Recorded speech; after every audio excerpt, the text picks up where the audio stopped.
Much, Mr. Chairman, and thank all of you for being here. Ms. Cooper, it's good to see you. I think we're neighbors in Atlanta, and I appreciate you being here. It's very important that we have advocates and we have input from all of you.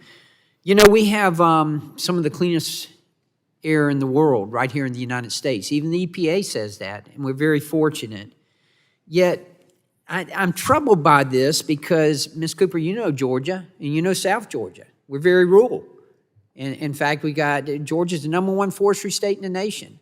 A lot of trees that serve as carbon sinks. In fact, we've got a saying in South Georgia. We say, whenever you breathe fresh air, get down on your knees and thank the farmer who planted the trees. And it's true. They serve as carbon sinks, and it's extremely important. But I'm concerned because we need economic development too. I'm concerned about the fact that this is pretty extreme. And the impact that it's going to have on development, particularly in the rural areas, particularly in South Georgia. And I'm concerned, too, about, how smart we're being about this. I mean, for example, California.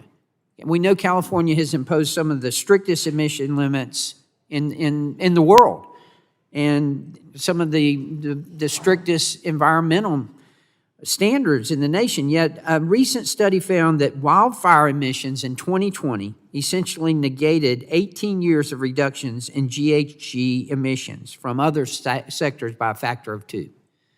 It would appear that we would concentrate our efforts on that more so if we were going to be able to really address this issue. I want to ask you, Mr. Hunt, I'll start with you. I want to ask you, what would be the impact on rural areas that become in non-attainment because of these proposed standards? I mean, if you look at the map behind me, you see we've already got some areas of non-attainment. If these standards come in place, what's going to be the impact on rural areas, particularly on a district like mine in South Georgia? I mean, the irony with the way the EPA program is set up is in those cleaner areas, the impacts hit immediately. So one of our concerns is having a time frame for implementing any new standard that is sufficient to allow for transition to have a plan to let economic growth continue. So mills and other facilities would find it very challenging to modernize, expand, make new products in those areas. Well, what about the areas that are already in non-attainment? Are they going to see improvements? Any facility that's built or expanded in those areas will have already the top of the line air pollution controls. So the air quality from those facilities will improve or will be addressed as a result of those controls. Our facilities already have a lot of particulate matter controls already. We've made substantial progress over the decades in reducing emissions. So, we're wanting to be responsible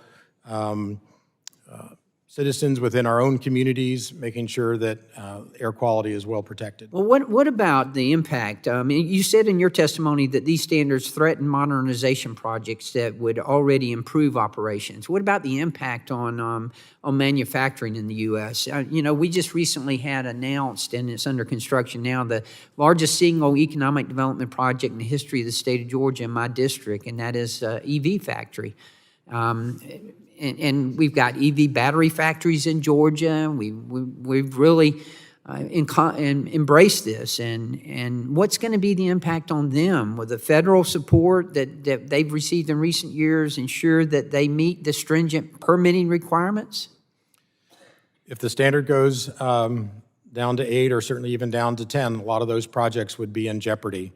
We've looked at several dozen facilities, and a large percentage of them would not be able to demonstrate attainment, again, because the standard goes into effect immediately and there's no sort of transition plan. This is the concern that a lot of us in Congress have is we've got so many different agencies making so many different, and look, we all want clean air, of course we do, and Ms. Cooper, you talked about the impact it has on our health and the health of our children. And we want to make sure that that's right, but we got to be smart about these things. I mean, here we are pumping all this money into battery plants and EVs, and now you're telling me it's going to be jeopardized by another rule that another agency's making. And the emissions these days are very small percentages from traditional industrial stationary sources. Wildfires are a huge source of emissions, so we want EPA to come up with a much more holistic plan to look at sources as we address air quality issues. And we face, again, a global competition where other countries don't have the same environmental standards that we do. Well, I'm just asking us to be practical and realistic. And thank you all for being here, and thank you for your testimony. I yield back. Gentleman yields